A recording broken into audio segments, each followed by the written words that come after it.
Good morning students. तो आज हम हिंदी ग्रामर का चैप्टर 4 पर्यायवाची शब्द क्या याद करेंगे बच्चों? पर्यायवाची शब्द याद करेंगे। जिस प्रकार प्रत्येक शब्द का एक अर्थ होता है, उसी प्रकार एक ही अर्थ को प्रकट करने वाले अनेक शब्द होते हैं। मतलब क्या है? जिस प्रकार प्रत्येक शब्द का एक अर्थ होता है, मतलब जब कोई शब्द होता है उसका कोई ना कोई मतलब या उसका कोई ना कोई अर्थ तो होता ही है। उसी प्रकार उसी ही शब्द को प्रकट करने के लिए और कई सारे शब्द होते हैं उन्हें हम क्या कहते हैं? पर्यायवाची शब्द। मतलब एक शब्द को प्रकट करने के लिए कई सारे शब्द होते हैं, उन्हें हम क्या कहते हैं बच्चों? पर्यायवाची शब्द कहते हैं। समझ आया? जैसे ये आप जानते हो, ये क्या है? ये क्या है बताइए आप? क्या है? घोड़ा है। पर हम घोड़ा को तो जानते हैं। अब घोड़ा एक शब्द है, इसको अर्थ बताने के लिए एक शब्द नहीं। अब देखिए यहाँ कितने सारे शब्द दिए। अश्व है, तुरंग, घोटक, बाजी, क्या क्या दिया हुआ है। ये सारे नाम किसके हैं बच्चों? बताइए आप किसके हैं? घोड़े के हैं। ये सारे नाम घोड़े के हैं। तो मतलब एक ही शब्द के अनेक अर्थ निकलते हैं या अनेक शब्दों से हो सकते हैं। एक ही शब्द के अनेक शब्द हो सकते हैं, उसे हम क्या कहते हैं? पर्यायवाची शब्द कहते हैं। जिस प्रकार प्रत्येक शब्द का एक अर्थ होता है, उसी प्रकार एक ही अर्थ को प्रकट करने वाले अनेक शब्द हो सकते हैं। अब एक ही शब्द जैसे घोड़ा, सारे शब्द घोड़े से ही रिलेटेड हैं। सारे शब्द आपको घोड़े के बारे में ही बता रहे हैं। तो घोड़ा का पर्यायवाची क्या क्या होता है? तुरंग, घोटक, वाजी, अश्व, है। एक बार फिर से बोलिए। घोड़ा, अश्व, है, तुरंग, घोटक, वाजी। आपको मैं जितने भी पर्यायवाची समझाऊंगी और याद करवाऊंगी, आपको उनमें से जैसे यहाँ पर 5 दिए हुए हैं, 1 2 3 4 5 दिए हुए हैं। आप इनमें से कोई भी 3 जो आपको आसानी से याद हो जाए, आप घोड़े के 3 पर्यायवाची शब्द याद कर सकते हैं। ओके, आपको मैं जितने भी पर्यायवाची शब्द याद करवाऊंगी, आप उनमें से प्रत्येक के 3 पर्यायवाची शब्द याद कर सकते हैं। चलिए, घोड़ा का हमें पता चल गया। अश्व, तुरंग, बाजी, मैं 3 याद करती हूँ। कौन कौन से करती हूँ? घोड़ा का, अश्व, तुरंग, वाजी। समझ आया? और घोटक भी होता है और है भी होता है, पर हमें 3 याद करने हैं सिर्फ, तो हमने ये 3 याद करे। चलिए, सेकंड क्या दिया है आपका? गाय। क्या दिया है बच्चों? गाय। अब गाय को हम क्या क्या बुला सकते हैं? देखिए आप। सुरभि, क्या बुलाते हैं? सुरभि। कामधेनु, क्या बुलाते हैं? कामधेनु। सुरभि, कामधेनु। गौ, क्या बुलाते हैं बच्चों? गौ। गऊ, क्या बुलाते हैं? गऊ। और यहाँ लास्ट क्या बुलाते हैं? धेनु। तो एक ही शब्द के कितने सारे शब्द निकल रहे हैं? एक ही शब्द को, तो ऐसे शब्दों को बच्चों हम क्या कहते हैं? पर्यायवाची शब्द कहते हैं। तो बताइए, गाय के कौन कौन से निकल रहे हैं? गाय, सुरभि, कामधेनु, गौ, गऊ, धेनु। अब आपके पास 5 ऑप्शन है, पर आपको इनमें से कितने याद करने हैं? सिर्फ 3। तो आप 5 बोलिए, और जो आपको 3 आसानी से याद हो जाए, वो आप गाय का पर्यायवाची याद कर सकते हैं। तो चलिए एक बार फिर से बोलते हैं। गाय, सुरभि, कामधेनु, गौ, गऊ, धेनु। उसके बाद नेक्स्ट हमारा क्या है? पुष्प। पुष्प का तो आपने बहुत बार पढ़ा है ना? फूल, कुसुम, प्रसून, सुमन और पुहुप। क्या है? पुहुप। फूल, कुसुम, प्रसून, सुमन, पुहुप। चलिए, तो अगला क्या दिया है? मोर। क्या शब्द दिया है बच्चों अगला? मोर, जिसे आप बहुत अच्छे से जानते हैं, और उसका अर्थ होता है मयूर। चलिए, अब उसी प्रकार उसके और शब्द, और मोर को हम क्या क्या बोल सकते हैं? मयूर बोल सकते हैं, सिखी बोल सकते हैं, केकी बोल सकते, केकी, सर्पभक्षी और सारंग। चलिए, तो आपको ये समझ आया? ओके, अब हम आगे देखते हैं। ऊपर प्रत्येक चित्र के साथ दिए गए सभी नाम एक ही अर्थ प्रकट करते हैं। मतलब आपने जैसे घोड़े के जितने नाम पढ़े थे वो सब किसका अर्थ प्रकट कर रहे थे? घोड़े का ही अर्थ प्रकट कर रहे थे। आपने यहाँ जितने नाम पढ़े थे वो किसका अर्थ प्रकट कर रहे थे? गाय का ही अर्थ बता रहे थे। गाय के ही शब्द थे सारे। अब हमने जो 3rd नंबर पे पढ़ा था पुष्प, वो जितने भी हमने पुष्प के शब्द पढ़े थे वो शब्द क्या थे? पुष्प। वो शब्द केवल एक ही शब्द से अर्थ रखते थे। वो क्या है शब्द? पुष्प। तो सारे शब्द किसका अर्थ बता रहे थे? पुष्प का अर्थ बता रहे थे। और जो लास्ट हमने 4th नंबर का जो शब्द था हमारा वो था मोर। और उसके कितने सारे नाम बताए हमने आपको? 5 नाम बताए। तो एक ही शब्द था मोर, जिसके कितने सारे अर्थ निकल रहे थे? बहुत सारे। केकी, सारंग, मयूर, सर्पभक्षी, सिखी। तो समझ आया? चलिए, अब हम कुछ और पर्यायवाची शब्द देखते हैं और पर्यायवाची शब्द की डेफिनेशन भी देखते हैं। चलिए, तो बच्चों क्या दिया हुआ है याद रखिए। अब उसकी डेफिनेशन क्या हो सकती है? समान अर्थ प्रकट करने वाले शब्दों को पर्यायवाची या समानार्थी शब्द कहते हैं। ऐसे शब्द प्रत्येक भाषा में मिलते हैं। आप अब इसका मतलब समझिए। समान अर्थ प्रकट करने वाले मतलब जो एक ही शब्द के समान अर्थ प्रकट करते हैं उन्हें हम क्या कहते हैं? पर्यायवाची शब्द कहते हैं। जैसे माँ, माता, मम्मी को हम मम्मी भी बोलते हैं, माँ भी बोलते हैं, माता भी बोलते हैं। क्या ये इन तीनों के मतलब अलग अलग हो जाते हैं? नहीं ना। इन तीनों का मतलब क्या रहता है? सिर्फ माँ, पर उनको बोलने के तरीके हमने पर उसको बोलने के लिए अलग अलग शब्द यूज किया, पर तीनों का अर्थ क्या रहा? सेम रहा, माँ। तो ऐसे ही कुछ शब्द नीचे भी दिए हैं। पहले एक बार फिर से डेफिनेशन बोलिए। समान अर्थ प्रकट करने वाले शब्द पर्यायवाची शब्द या समानार्थी शब्द कहलाते हैं। अब देखिए, पर्यायवाची के बाद जो एक और इसको बोलते हैं, क्या बोलते हैं? समानार्थी शब्द। मतलब समान अर्थ प्रकट करने वाले शब्द। तो इसलिए इसका नाम क्या पड़ गया? समानार्थी शब्द। हम पर्यायवाची शब्द या समानार्थी शब्द दोनों कह सकते हैं। तो अगर मैं आपको कभी देती हूँ कि समानार्थी शब्द की डेफिनेशन लिखो, तो भी आप क्या कर सकते हो? पर्यायवाची की डेफिनेशन लिख सकते हो, क्योंकि दोनों का ही मतलब क्या होता है? समान अर्थ प्रकट करने वाले शब्दों को पर्यायवाची शब्द या समानार्थी शब्द कहते हैं। चलिए, अब हम कुछ नीचे दिए हुए पर्यायवाची शब्दों को पढ़ते हैं।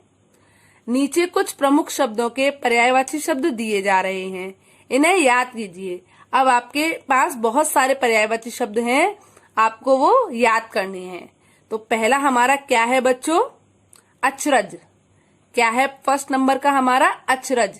तो अचरज के यहाँ पर कौन कौन से दिए हैं?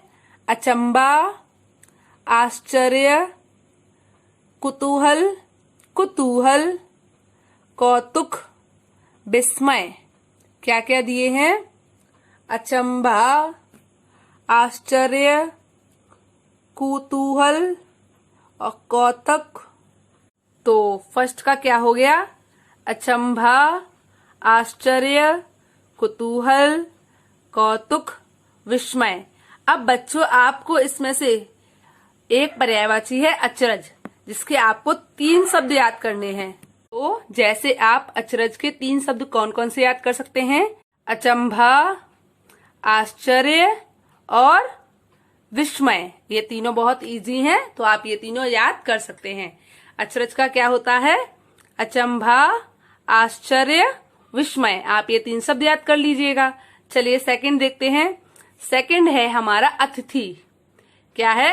अतिथि। अतिथि को हम बताइए क्या बोलते हैं? अभ्यागत। क्या बोलते हैं बच्चों? अभ्यागत, मेहमान, पहुना, पहुना, आगंतुक। क्या बोलते हैं? अभ्यागत, मेहमान, पहुना, आगंतुक। अतिथि का पर्यायवाची क्या होता है? अभ्यागत, मेहमान, पहुना, आगंतुक। तो अब आपको इसमें बताइए कौन सा इजी लग रहा है? मुझे तो मेहमान, पहुना, आगंतुक इजी लग रहे हैं, तो मैं ये 3 शब्द लर्न कर सकती हूँ। तो बेटा आपको सारे पर्यायवाची शब्द के 3-3 पर्यायवाची याद करने हैं। प्रत्येक शब्द के 3-3 पर्यायवाची शब्द याद करने हैं। चलिए अब हम अपना 3rd नंबर का देखते हैं। क्या है हमारा 3rd नंबर का बच्चों? अमृत। क्या है? अमृत। तो अमृत का अब हम शब्द क्या याद कर सकते हैं? सुधा, पीयूष, अमीय, सोमरस और सुरभोग। क्या है? सुरभोग। एक बार फिर से बोलिए। अमृत, सुधा, पीयूष, अमीय, सोमरस, सुरभोग। आपको समझ आया? तो इनमें से हमें कौन कौन से इजी लग रहे हैं? सुधा, पीयूष, अमीय, तीनों ही इजी हैं। तो अमृत की हम क्या याद कर सकते हैं? अमृत, सुधा, पीयूष, अमीय, तीनों इजी है ना बच्चों। चलिए अब हम अपने 4th नंबर के पर्यायवाची शब्द पर चलते हैं। तो वो क्या है? 4th नंबर का पर्यायवाची हमारा क्या है बच्चों? अहंकार। अहंकार तो को आप जानते ही हो। अभिमान, घमंड, गर्व, दर्प, अहम, ये सारे शब्दों से आप बहुत अच्छे से आप वाकिफ हो, आप अच्छे से जानते हैं इन शब्दों को। अभिमान आपने सुना है, घमंड भी आपने सुना है ना, गर्व भी आपने सुना है, दर्प नहीं सुना होगा और अहम भी आपने सुना है। तो आप अहंकार के कौन कौन से पर्यायवाची याद कर सकते हैं? अभिमान, घमंड, गर्व। तो हमें तो 3 याद करने हैं, पर हमें तो इसमें अहम भी याद हो जाएगा आराम से क्योंकि इजी है। तो अब एक बार बोल के देखिए। अहंकार, अभिमान, घमंड, गर्व। अहंकार, अभिमान, घमंड, गर्व। एक बार मैं आपको सारे शब्द बोलना जरूर सिखाऊंगी। अगर आपको कोई और याद होता है तो आप वो भी कर सकते हैं ना। चलिए उसके बाद हमारा जो हमारा बच्चों 5th नंबर का है वो क्या है? असुर। असुर, दानव, दनुज, राक्षस, निशाचर, दैत्य। एक बार फिर से बोलिए। असुर, दानव, दनुज, राक्षस, निशाचर, दैत्य। समझ आया? असुर के पर्यायवाची क्या क्या हैं? दानव, दनुज, राक्षस, निशाचर, दैत्य। आपको इनमें से कितने याद करने हैं पर बच्चों? 3। चलिए तो आप दानव याद कर सकते हैं, इजी है। राक्षस आप याद कर सकते हैं और आप दैत्य याद कर सकते हैं, वो जो कि आपने बहुत सुना हुआ है, दैत्य। तो दानव, दनुज, राक्षस, निशाचर, दैत्य। उसके बाद हमारा अगला जो है वो है आग। आग का क्या होता है? अनल, अग्नि, पावक, बहिनी, हुतासन। क्या है? हुतासन। एक बार फिर से बोलिए। आग। तो हम आग का कौन कौन सा याद कर सकते हैं? आग, अग्नि, पावक। क्या याद कर सकते हैं बच्चों? आग, अग्नि, पावक। चलिए अब हमारा अगला क्या है? आंख। क्या है? आंख। तो आंख का क्या होता है? नेत्र, नयन, चक्षु, अक्षि, लोचन, दृग। नेत्र, नयन, चक्षु, अक्षि, लोचन, दृग। तो आपको नेत्र, नयन और लोचन बहुत जल्दी याद हो जाएंगे। आप ये 3 याद कर लीजिएगा। नेत्र, आंख का क्या क्या होता है? नेत्र, नयन, चक्षु, अक्षि, लोचन, दृग। समझ आया क्या क्या होता है? आंख, नेत्र, नयन, चक्षु, अक्षि, लोचन, दृग। चलिए उसके बाद अगला क्या है? आंसू। क्या है? आंसू। तो आंसू का क्या क्या होता है बच्चों? अश्रु, नयन जल, दृग जल, दृगांबु और असुआ। क्या होता है? असुआ। दृगांबु, असुआ। असुआ समझ में आया? एक बार फिर से बोलिए। आंसू का अश्रु, नयनजल, दृगजल, दृगांबु, असुआ। तो आप अश्रु याद कर सकते हैं, नयनजल याद कर सकते हैं और असुआ याद कर सकते हैं। बहुत इजी है ना ये 3। चलिए अगला हमारा क्या है? आकाश। क्या है बच्चों अगला हमारा? आकाश। तो आकाश का क्या हो सकता है? तो आकाश का क्या होता है बच्चों? नभ, गगन, अंबर, व्योम, अंतरिक्ष, दयो। एक बार फिर से बोलिए, आकाश का क्या क्या हो सकता है? नभ, गगन, अंबर, व्योम, अंतरिक्ष, दयो। समझ आया? तो आपको कितने याद करने हैं? 3। तो आप याद कर सकते हैं, नभ, गगन, अंबर। क्या याद कर सकते हैं आप? आकाश, नभ, गगन, अंबर। चलिए, उसके बाद हमारा जो अगला है वो है इच्छा। क्या है? इच्छा। तो जो हमारी इच्छाएं होती हैं, आशाएं होती हैं, उनको हम इच्छा के पर्यायवाची शब्द जानेंगे। तो इच्छा का पर्यायवाची शब्द क्या होता है? अभिलाषा, कामना, चाह, लालसा, आकांक्षा। मतलब हमें भगवान से हम कामना करते हैं तो क्या करते हैं? हम भगवान से विश मांगते हैं ना, तो इच्छा करते हैं। तो इच्छा के पर्यायवाची शब्द क्या है बच्चों? अभिलाषा, कामना, चाह, लालसा, आकांक्षा। तो आपको इजी से कौन कौन से याद हो सकते हैं बताइए? अभिलाषा हो जाएगा, कामना हो जाएगा और लालसा हो जाएगा, जो कि आपने बहुत बार सुना होगा। तो इच्छा के हम 3 कौन कौन से याद कर सकते हैं? अभिलाषा, कामना और लालसा। चलिए, उसके बाद अगला है हमारा इंद्र। क्या है? इंद्र। तो आप जानते ही होंगे, इंद्रदेव होते हैं, उनको हम इंद्र बोलते हैं। तो इसके हमारे क्या क्या है बच्चों? देवेंद्र, सुरेश, शक्र, पुरंदर, देवेश, देवाधिपति। क्या है? देवाधिपति। तो एक बार तो आपने कौन कौन से याद करेंगे हम इंद्र के? देवेंद्र, सुरेश, देवेश। चलिए, अब अगला है हमारा ईश्वर। क्या है अगला? ईश्वर। तो ईश्वर को हम क्या क्या बोलते हैं? भगवान, प्रभु, नारायण, जगदीश। तो वही सब इनके नाम है भगवान के। तो लिखते हैं, क्या याद करेंगे हम?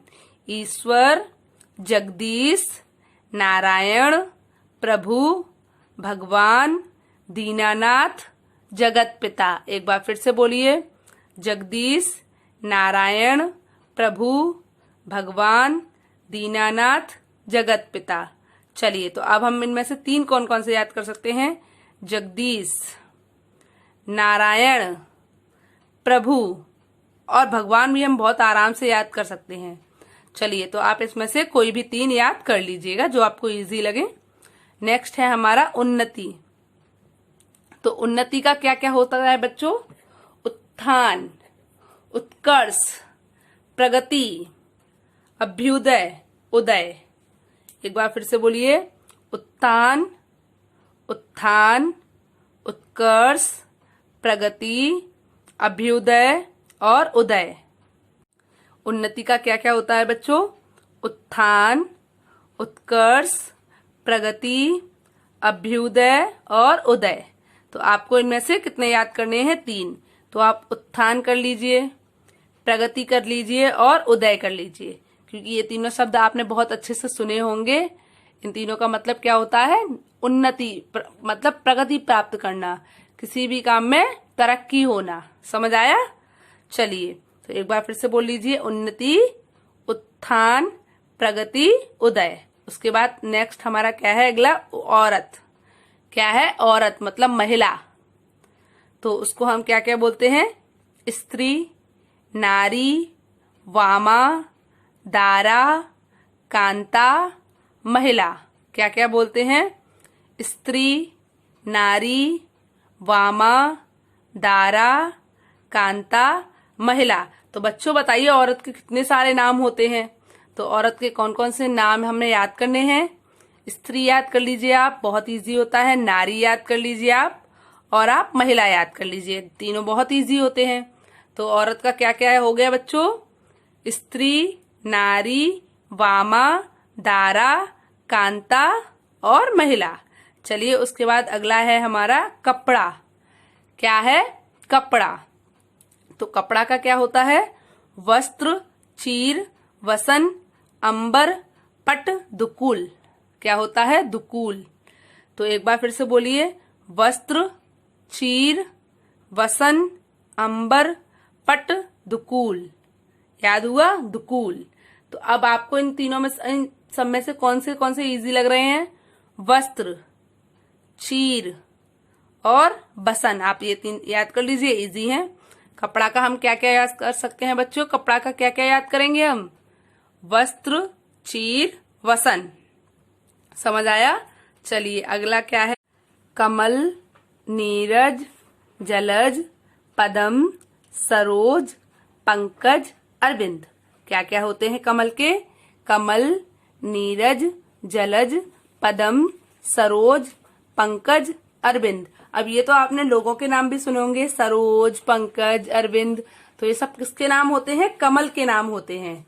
जो आपका कमल का फूल होता है उसके नाम होते हैं। क्या क्या होते हैं? नीरज, जलज, पद्म, सरोज, पंकज, अरविंद। तो हम इनमें से कौन कौन सी याद कर सकते हैं? नीरज याद कर सकते हैं, जलज भी याद कर सकते हैं, पद्म भी याद कर सकते हैं, सरोज भी याद कर सकते हैं। इसमें तो सारे ही इजी हैं। तो पंकज भी याद कर सकते हैं। तो आप 3 याद कर लीजिएगा कोई से भी। चलिए उसके बाद लास्ट है हमारा कुत्ता। क्या है बच्चों? कुत्ता। तो कुत्ता का क्या होता है? स्वान, कुक्कुर, सारमय, स्वा, सुनक। एक बार फिर से बोलिए, कुत्ता का क्या क्या होता है? स्वान, कुक्कुर, सारमय, स्वा, सुनक। तो हम क्या क्या याद कर सकते हैं कुत्ता का? स्वान, कुक्कुर, सारमय। हमें 3 याद करने हैं। तो हम कौन कौन से याद कर सकते हैं?